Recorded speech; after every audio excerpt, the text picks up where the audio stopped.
Don't fair lucky is here. আপনাদের সবাইকে স্বাগত দ্য সিনেমা লাভার চ্যানেলে। তো ফাইনালি এসে গেছে একটা নতুন গান, যে গানের নাম হচ্ছে লাগে উড়াধুরা।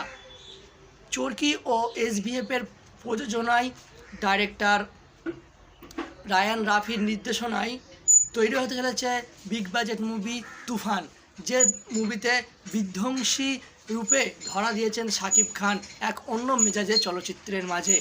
শাকিব খানের এই সিনেমাতে অনেক সুন্দরভাবেই শাকিব খানকে দেখা যাচ্ছে।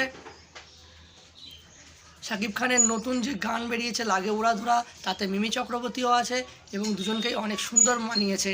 গানটা অনেকটাই সুন্দর এবং অনেক সুন্দর মিউজিকের সাথে প্রথমবার অনেক দিন পরে একটা ভালো সুন্দর গান আসলো বাংলা ইন্ডাস্ট্রিতে। তো আপনারা যারা শুনেছেন তারা তো বুঝতেই পারছেন কতটা সুন্দর, আর যারা শোনেননি তারা একবার অবশ্যই গিয়ে এই গানটা শুনুন এবং দেখুন কতটা সুন্দরভাবে অনেক দিন পর একটা বাংলা সিনেমাতে গান এসছে। তো আশা করি তুফান সিনেমাটা অনেক সুন্দরভাবে হিট হবে আমাদের সিনেমা হলে। তো যারা অপেক্ষা করে আছো সিনেমা হলে যাওয়ার জন্য, এই সিনেমাটা দেখার জন্য, তারা অবশ্যই কমেন্ট করে জানাবেন। আর আমার ভিডিওটা ভালো লাগলে একটা লাইক আর সাবস্ক্রাইব করে দেবেন। নমস্কার।